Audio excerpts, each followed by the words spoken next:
പ്രതീക്ഷിക്കാതെ കിട്ടിയ കുറച്ച് മീനായിരുന്നു കേട്ടോ ഇത് ഞങ്ങളുടെ നാട്ടിൽ ഇതിന് ചെങ്കലവേ എന്നാണ് കേട്ടോ പറയുന്നത്. ഇത് കഴിക്കണമെന്ന് കുറച്ച് നാളുകൊണ്ട് എനിക്ക് കൊതി തോന്നുന്നുണ്ട് കേട്ടോ. വീട്ടിൽ ഈ മീനൊക്കെ കിട്ടി തുടങ്ങിയെന്ന് പറഞ്ഞപ്പോൾ എനിക്കും ചെറിയ കൊതിയൊക്കെ അടിച്ചായിരുന്നു. പക്ഷേ ഇപ്പം നമുക്ക് ഒട്ടും പ്രതീക്ഷിക്കാതെ കിട്ടിയിട്ടുണ്ട്. അത് സന്തോഷമുള്ള കാര്യമാണ്. എങ്കിലും പോലും ഇത് ക്ലീൻ ചെയ്യുന്ന കാര്യം ഓർത്ത് തലയ്ക്ക് ഭ്രാന്ത് പിടിക്കും. നാട്ടിൽ നമ്മളിത് കിച്ചണിൻ്റെ പുറത്ത് മുറ്റത്തൊക്കെ കൊണ്ടിട്ട് വിട്ട് വൃത്തിയാക്കിയാൽ ഇരിക്കുന്നതിടെ ഫുള്ള് അത്തപ്പൂക്കളം ഇട്ട പോലെയാണ് ഇതിൻ്റെ ചെതുമ്പൽ വീണേ അല്ലേ. അപ്പോൾ ഇതിപ്പോന്ന കിച്ചണിലിട്ട് ഞാൻ എങ്ങനെ വെക്കും, വെട്ടി ക്ലീൻ ചെയ്യുന്നുള്ളായിരുന്നു കേട്ടോ എൻ്റെ ടെൻഷനാണ്. എന്തായാലും കുഴപ്പമില്ല, ഇത് കഴിയുന്നുള്ള ടേസ്റ്റോടെ നമുക്ക് കഴിക്കാമെന്നുള്ള ആ ഒരു സന്തോഷം ഓർത്ത് ഞാൻ പെട്ടെന്ന് തന്നെ ക്ലീൻ ചെയ്തെടുത്തിട്ടുണ്ട്. ഇനി നമുക്കിത് മാരിനേറ്റ് ചെയ്തെടുക്കാം. ഞാൻ ഇന്നിത് ഫ്രൈ ചെയ്യുക, എല്ലാം കറി വെക്കേണ്ടെന്ന് ഏട്ടൻ നേരത്തെ പറഞ്ഞു.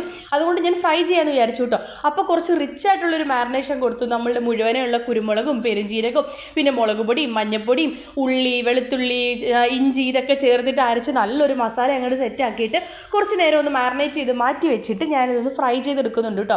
അപ്പോൾ ഇത് ചെയ്യുന്ന സമയം ഏകദേശം ഒരു 10 മണിയൊക്കെ ആയിട്ടുണ്ട് കേട്ടോ രാത്രിയിൽ. ഇതാ കണ്ടത് കിട്ടി കഴിക്കാനുള്ളൊരു കൊതി കൊണ്ടിട്ട് നമ്മളിത് എന്തായാലും ഉണ്ടാക്കി കഴിച്ചിട്ട് ഉറങ്ങുന്നുള്ള പ്ലാനിലാണ്. അപ്പോൾ എന്തായാലും ഞാനത് തിരിച്ചും മറിച്ചാക്കിയിട്ട് ഒന്ന് മൊരിച്ച് മീൻസ് ഒന്ന് വറുത്തെടുക്കുന്നുണ്ട്. ഒരുപാട് അങ്ങ് കരിക്കാനൊന്നുമില്ല കേട്ടോ. ഇനി അതേ എണ്ണയിലേക്ക് ഞാൻ കുറച്ച് സവാളയും ഒരു പച്ചമുളക് ഇട്ട് ഒന്ന് വഴറ്റിയെടുക്കുന്നുണ്ട് കേട്ടോ.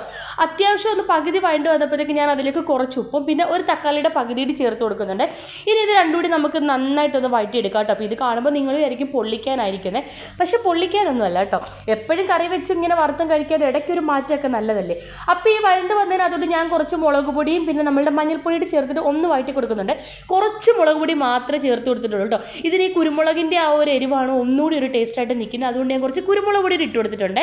ഇനി നല്ല കട്ട തേങ്ങാപ്പാലൂടി ഒഴിച്ച് നന്നായിട്ടൊന്ന് മിക്സ് ചെയ്യുക. മിക്സ് ചെയ്തിട്ട് നമ്മൾ നേരത്തെ വറുത്ത് വെച്ചിരിക്കുന്ന ആ 2 മീനൂടി ഇതിലേക്ക് ഇട്ടിട്ട് ഒരു സ്പൂൺ ഉപയോഗിച്ച് അതിൻ്റെ സൈഡിലുള്ള ഗ്രേവി ഫുള്ള് നമ്മൾ ആ മീൻ ഫുള്ളൊന്ന് കവർ ചെയ്ത് കൊടുക്കുക കേട്ടോ. കുറച്ച് സമയം എടുത്തിട്ട് ഇത് ഫുള്ളൊന്ന് കവർ ചെയ്തെടുക്കുക. ഇനി നമുക്ക് അതായത് തിരിച്ച് മറിച്ചിടണം കേട്ടോ. ഈ ഗ്രേവി നമ്മളിങ്ങനെ ഒന്ന് കവർ ചെയ്തിട്ട് ആ മീൻ നമുക്കൊന്ന് തിരിച്ചിട്ടിട്ട് അതിൻ്റെ 2 സൈഡും നന്നായിട്ട് ഈ ഫുൾ മസാല നമ്മൾ റെഡിയാക്കി വെച്ചിരുന്ന ആ മസാല ഒന്ന് തേച്ച് പിടിപ്പിക്കുക കേട്ടോ. ഇനി ഏറ്റവും കുറഞ്ഞ ഫ്ലെയിമിൽ ഒരു 3-4 മിനിറ്റ് ഒന്ന് അടച്ചു വെക്കുക കേട്ടോ. കരിഞ്ഞു പോകരുത്, ഏറ്റവും കുറഞ്ഞ ഫ്ലെയിമിൽ. അപ്പോഴത്തേക്ക് ഈ തേങ്ങാപ്പാലൊക്കെ കുറുകി എണ്ണയൊക്കെ തെളിഞ്ഞിട്ട് നല്ലൊരു മണം വരും കേട്ടോ. നല്ല മണം എന്ന് വെച്ചാൽ നമുക്ക് ഭയങ്കര ടെംപ്റ്റിംഗ് ആയിട്ടുള്ളൊരു മണമാണ്. നമ്മൾ ഈ വാഴയിലൊക്കെ വെച്ച് പൊളിക്കുന്നതിനെക്കാട്ടിലും ഭയങ്കര ടേസ്റ്റാണ് കേട്ടോ. അത്ര പണിയില്ല, എളുപ്പ പണിയല്ലേ.